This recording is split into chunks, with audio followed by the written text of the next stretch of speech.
내 마음속 청춘. 스토리 두 번째. 강춘홍. 이야기, 그리기, 강춘홍. 듣고 쓰기. 임가은, 장재혁, 권민수. 나는 마음을 읽는 난이다. 나는 강춘홍 할아버지가 키우는 난이다. 할아버지의 정성 어린 보살핌 덕에 사람의 마음을 읽을 수 있는 능력이 생겼다. 나는 감정을 가진 식물. 그래서 할아버지의 마음도 읽을 수 있다. 할아버지는 나를 집안이 한눈에 보이는 베란다의 끝에 두었다. 나의 시선은 언제나 할아버지를 향한다. 할아버지의 기쁨, 슬픔, 놀라움, 그리움이 내게도 고스란히 전해진다. 그의 하루가 나의 하루나 다름없다. 할아버지가 잠에서 깨신 모양이다. 안방에서 바스락거리는 이불 소리가 들린다. 발자국 소리가 거실로 이어진다. 시를 쓰시려나 보다. 컴퓨터 앞에 앉는다. 할아버지는 주제를 따로 정해놓고 시를 쓰지는 않는다. 금방금방 떠오르는 생각을 영감 삼아 시로 쓰신다. 나는 그런 할아버지가 대단하다. 할아버지는 고달픈 삶을 살아왔다고 생각한다. 그래서일까? 외롭고 쓸쓸한 마음에 대해 많이 쓰시는 듯하다. 가난에 시달렸던 어려움, 일찍 돌아가신 아버지에 대한 그리움 같은 게 할아버지 시에 자주 등장한다. 오늘은 아들에 관하여 시를 쓰신다. 꽃씨, 풀씨, 과일씨는 땅속에서 썩으면 새싹을 틔우고 나중에는 열매를 맺는다. 붉은 핏덩어리 씨앗은 새싹을 피우다 말고 부모 곁을 떠났다. 온다 간다 말도 없이 왔던 길을 되돌아갔다. 다시 돌아올 수 없는 머나먼 길을. 강춘홍. 썩은 씨앗.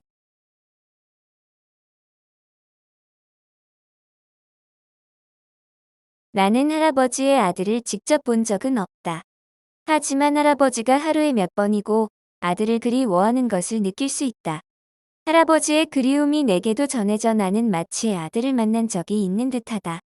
할아버지는 아들이 아직 엄마 뱃속에 있을 때부터 교육에 힘을 쓰겠다고 다짐했다. 가방끈이 짧은 것이 평생의 한이었기에 아들만큼은 그런 마음을 갖게 하고 싶지 않았다. 일반 사설 유치원 대신 교육대학교 사립 유치원에 보내야지, 초등학교도 사립 초등학교를 보내야지, 그렇게 마음먹었다. 할아버지의 아들은 어릴 때부터 몸이 약했다. 그래서인지 유치원 선생의 등에 엎혀 내려오기 일쑤였다. 몸의 이상이 한층 심해진 건 초등학교에 입학한 지 얼마 되지 않았을 때였다. 사람들 이 말로는 500m도 안 되는 등하굣길을 아들은 가다가 한참 앉아있고 오다가 한참 앉아가며 가더라는 것이다. 근육병이었다. 아들의 근육은 더 이상 발달하지 않았다. 그 탓에 아들은 고통이 심했다. 그래도 자전거도 타고 난간을 잡고 천천히 옆으로 계단을 오르내리기도 했다. 하지만 5학년 여름방학 무렵부터는 아예 걷지 못하게 되었다. 그때부터 할아버지가 아들을 업어 등하교시키는 나날이 시작됐다. 아들을 위해 중고차도 장만했다. 아들의 교실은 학년이 높아질수록 높은 층으로 올라갔다. 엘리베이터도 없었다. 아들이 다 니기란 여간 어려운 일이 아니었다. 한 칸 한 칸 계단 위로 아들이 탄 휠체어를 밀어 올리는 일, 그것은 난인 내가 생각해도 너무 고된 일이다. 그렇게 할아버지는 아들을 졸업시키셨다. 중학교도 마찬가지였다. 다행히 아들과 마음이 잘 맞는 친구와 한 반이 되었다. 할아버지가 교장 선생님께 부탁한 일이었다. 교실도 1층에 있었다. 하지만 중학교는 초등학교와 다르게 이동 수업이 있었다. 그럴 때도 할아버지가 교실을 옮겨주었다. 대남 학교라고 문원동에서 대연동으로 넘어가는 고개에 정상에서 왼쪽으로 들어가면 장애인 특수학교가 있어. 그 특수학교가 해남 학교야. 거기서 고등학교 1학년까지를 다녔어. 그리고 나서는 사상역 근처에 솔빛 학교라고 있거든. 삼락 초등학교가 폐교를 하고 그 학교를 장애인 특수학교로 개조한 건데 거기서 고등학교를 마쳤지. 할아버지의 아들은 명석했고 배움에도 재주가 있었다. 방송반에서도 활약이 대단했고 컴퓨터도 잘했다. 아들은 부산시에서 하는 정보화 대회에 참가해 매번 상을 탔다. 그 큰 서울에서 열린 전국 장애인 정보화 대회에 부산 대표로 참가하여 3등을 한 건 할아버지의 큰 자랑거리다. 오래전 일인데도 그 일만 생각하면 할아버지 얼굴에는 미소가 번진다. 마치 어제 그 소식을 들은 것 같다. 아들을 자랑스러워하는 할아버지의 마음은 뿌리까지 전해진다. 나는 잎사귀를 흔든다. 부성애란 이런 것이구나. 새삼 느낀다. 아들은 동명대학교 멀티미디어 공학과에 진학했다. 전국 정보화 대회에서 3등한 실력을 인정한 담임 선생님의 추천이었다. 마침 2년제 동명전문대에서 동명대학교로 명칭이 바뀌면서 4년제로 승격을 했을 때다. 할아버지의 아들은 4년제 대학생이 되어 아버지의 못다 이룬 꿈을 이뤄주는 것 같았다. 하지만 아들의 대학 생활은 쉽지 않았다. 이제까지 그래왔듯 장애인을 위한 시설이 문제였다. 할아버지는 학교 당국에 여러 차례 장애인 시설을 개선해달라고 요구했다. 할아버지는 그럴 자격이 있다고 생각했다. 아니, 그럴 의무가 있었다. 할아버지는 장애인 시설 설치 시민촉진단의 부산지부 팀장이었다. 제일 먼저 요구한 게 강의실의 의자였다. 그대 학교 강의실 의자는 전부 다 동그란 회전 의자였다. 할아버지의 아들은 휠체어에 앉아 수업을 들어야 했기 때문에 그 의자에 앉지를 못했다. 그 의자를 불편해하는 사람은 할아버지의 아들 말고 도 많았다. 할아버지는 의견만 낸 게 아니라 도안까지 만들어 주었다. 휠체어에 놓고 수업을 들을 수 있게 아크릴판을 댄 것이었다. 그걸 7개인가 8개인가 만들어 아들과 비슷한 처지에 있는 장애인 학생들이 수업을 들을 수 있었다. 아빠의 힘. 할아버지는 불굴의 의지를 가진 분이었다. 문제를 발견하고, 문제를 제기하고, 문제를 해결하기 위해 실천하는 할아버지가 나는 존경스러웠다. 자기 자식만을 생각하지 않고 자기 자식과 같은 고통을 겪는 다른 사람들과 그들의 가족같이 생각하는 마음은 넓고도 단단했다. 캠퍼스 내에서 이동하는 것도 문제였다. 엘리베이터가 없는 건물이 많았다. 동아리방에 가려면 도로도 건너야 하고 구름다리도 건너야 했다. 계단을 오르내려야 했고 구름다리는 경사가 심했다. 할아버지는 학교에 엘리베이터를 설치해달라고 요구했다. 그게 안 되면 구름다리 경사도를 낮춰줬으면 좋겠다고 건의했다. 또 다른 건물에도 엘리베이터를 설치하라고 건의했다. 학교 측에서는 위치 문제로 엘리베이터를 설치하기 어렵다고 했다. 이번에도 할아버지가 해결 방안을 내놨다. 엘리베이터가 꼭 건물 안에 있어야 하느냐, 건물 밖에 설치하면 되지 않느냐고. 할아버지가 사는 아파트에서 얻은 아이디어였다. 외벽에 엘리베이터를 설치하고 벽에 문을 내면 된다. 마침내 그 건물에 엘리베이터가 생겼다. 할아버지는 그런 식으로 학교의 장애인을 위한 편의 시설을 하나하나 고쳐나갔다. 다 아들을 위한 것이었다. 나는 그런 아버지를 둔 아들의 마음을 짐작해 보았다. 아버지가 얼마나 자랑스러웠을까? 그리고 얼마나 고마웠을까? 아버지를 생각하며 즐겁게 대학 생활을 하지 않았을까? 하지만 꼭 그렇지도 않았다. 아들은 초중고등학교 시절 내내 재활치료를 병행하며 공부를 해야 했기에 수업을 많이 빠질 수밖에 없었다. 기초가 부실했다. 특히 수학이 문제였다. 아들은 전공 수업을 힘들어했다. 1년 반 정도 지나자 배움의 흥미를 잃어가는 듯 보였다. 등록금도 문제였다. 우리 집이 잘 사는 편이 아니었잖아. 대학교는 국민기초생활자금, 기초생활수급자 이런 게 해당이 안 됐거든. 등록금을 다 내야 했어. 점수가 어느 정도 되면 장학금을 받겠는데 그게 어려웠지. 그 시절을 떠올릴 때면 할아버지의 눈빛은 슬퍼 보인다. 할아버지는 이번에도 직접 문제를 해결하기로 했다. 아들은 절대평가를 해달라고 건의한 것이다. 장애인들은 제대로 된 교육을 받지 못하는 경우가 많기 때문에 공정한 경쟁이 되려면 절대평가를 해야 한다고 생각했다. 하지만 그 제안은 받아들여지지 않았다. 할아버지의 아들은 장학금을 받지 못했다. 할아버지 형편의 등록금은 너무 부담이었다. 결국 할아버지의 아들은 등록도 못하고 2학년 1학기까지만 다니다 대학을 그만뒀다. 그렇게 학교를 그만두게 됐지. 기대가 크면 실망이 크다는 걸 몸소 느낀 사람이 바로 나야.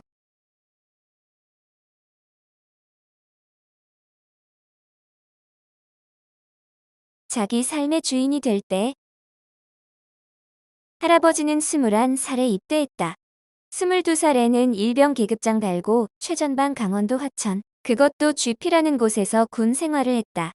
38선 남방한 개선과 북방한 개선 사이 비무장지대였던 그곳은 사방에 다이너마이트, 부비트랩이 깔려 있었다.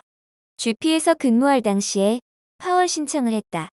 그 전까지만 해도 차출해서 월남에 파병했지만 할아버지가 갈 때부터는 자원도 받기 시작했다. 월남에서 할아버지가 복무한 곳은 월남촌 맹호 부대 OP였다. 하지만 할아버지는 5개월 만에 귀국했다. 돈을 벌어보려고 목숨까지 걸고 갔는데 전쟁이 끝나자 귀국할 수밖에 없었다. 그 바람에 돈도 별로 벌지 못했다. 할아버지가 시를 쓰기 시작한 것은 그때부터였다. 군대에서 할아버지는 참으로 많은 일을 겪었다. 비무장지대에서 근무할 때 지뢰가 갑자기 터져 놀란 적도 많았고 번개 때문에 감전당할 뻔 적도 있다. 할아버지가 군대에서 시를 쓰게 된 것은 어쩌면 생사의 갈림길까지 간 경험 때문인지도 모른다. 하지만 그 시들은 모두 사라지고 없다. 할아버지는 그때 추억이 고스란히 담긴 시가 남아있지 않은 것을 아쉬워한다. 월남에서의 경험은 아주 특별한 것이었기 때문에 더 그렇다. 나는 할아버지가 일찍 돌아가신 아버지에 대한 그리움도 시로 많이 쓰신다는 걸 알고 있다. 눈썹 위에 동그랗고 검은 계급장 하나 달고 8대1 검은 머리 갈라치시고 기침 소리마저 근엄하신 아버지. 뭐가 그리 바빠.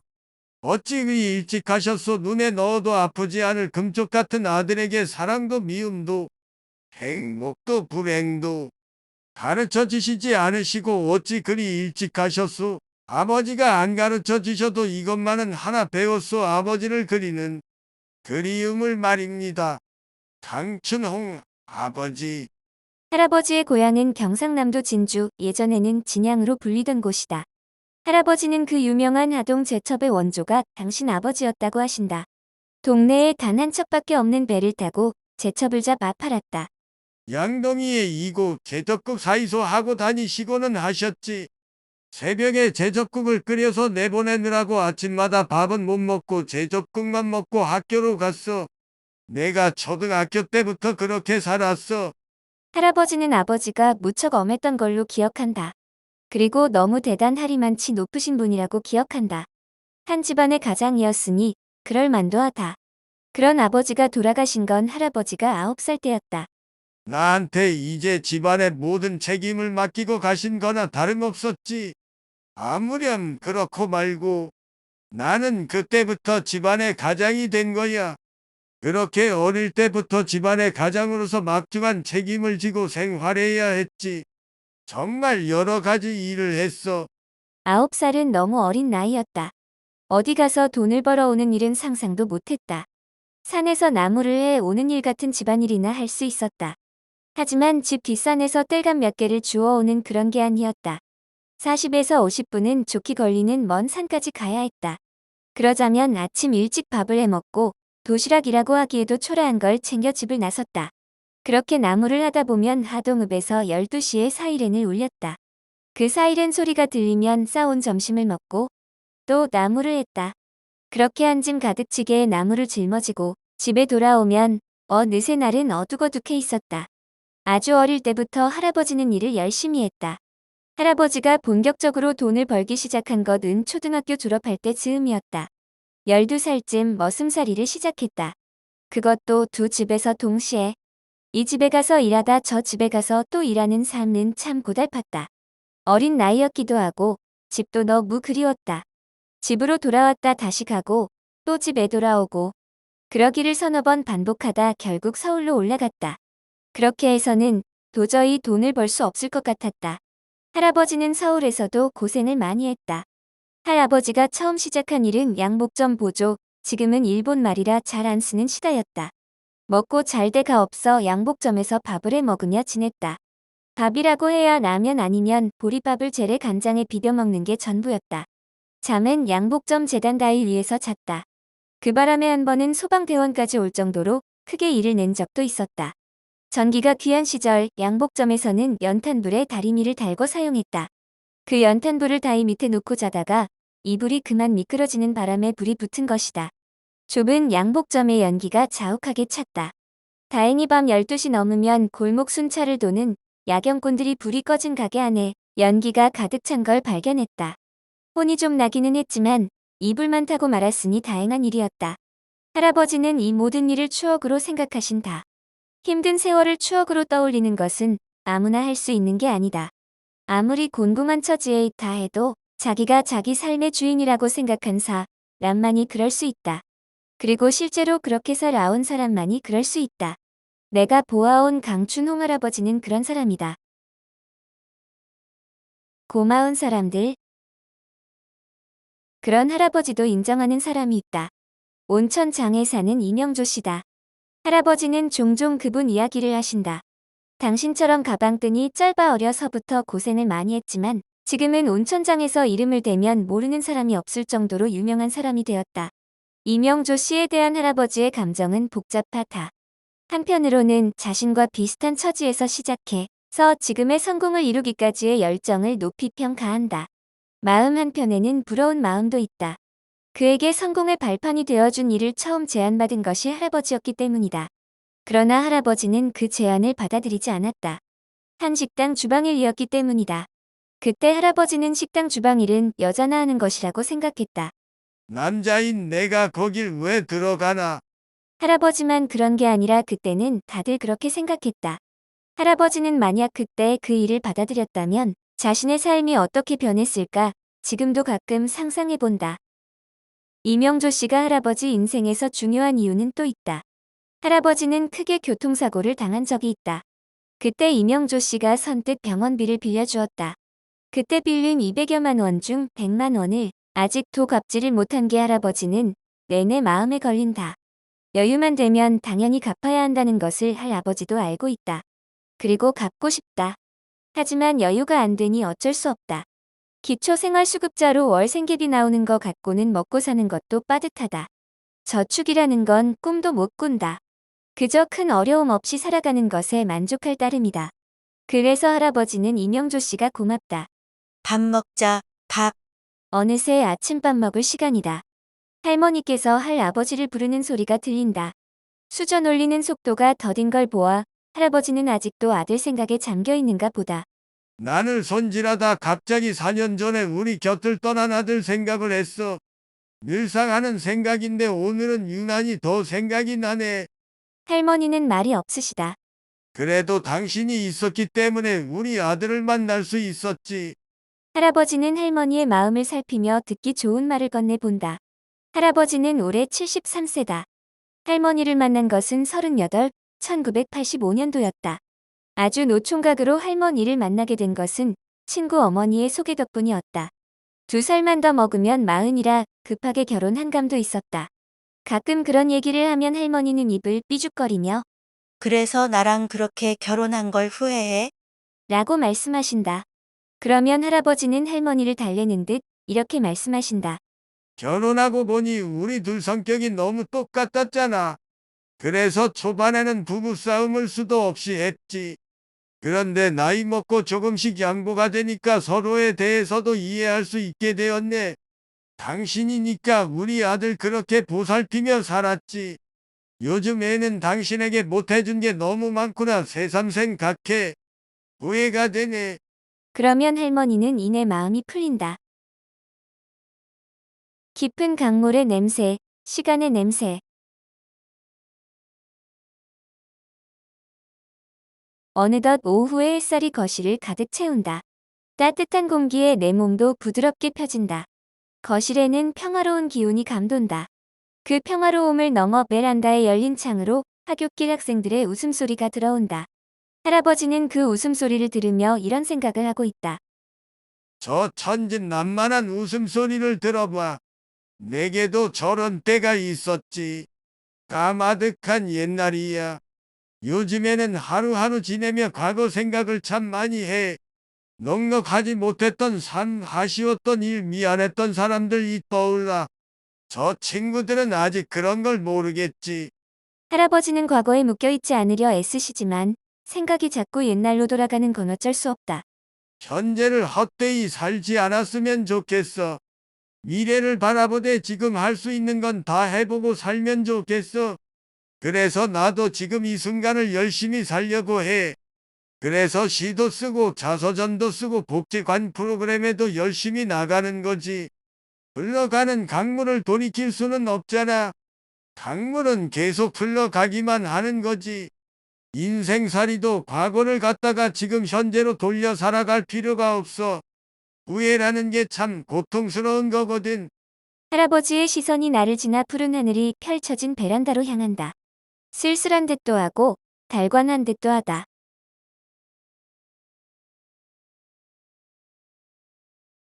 나는 할아버지가 살아온 삶을 존경한다. 할아버지 마음 안에 남겨진 무수한 상처들에 공감한다. 아무도 모르지만 나만은 안다. 할아버지에게는 깊은 강물의 냄새가 난다는 것을, 그게 무수한 도전과 좌절의 시간을 견뎌온 사람에게서 나는 시간의 냄새라는 것을, 언제까지나 한 포기 푸르른 난으로 할아버지를 지킬 것임을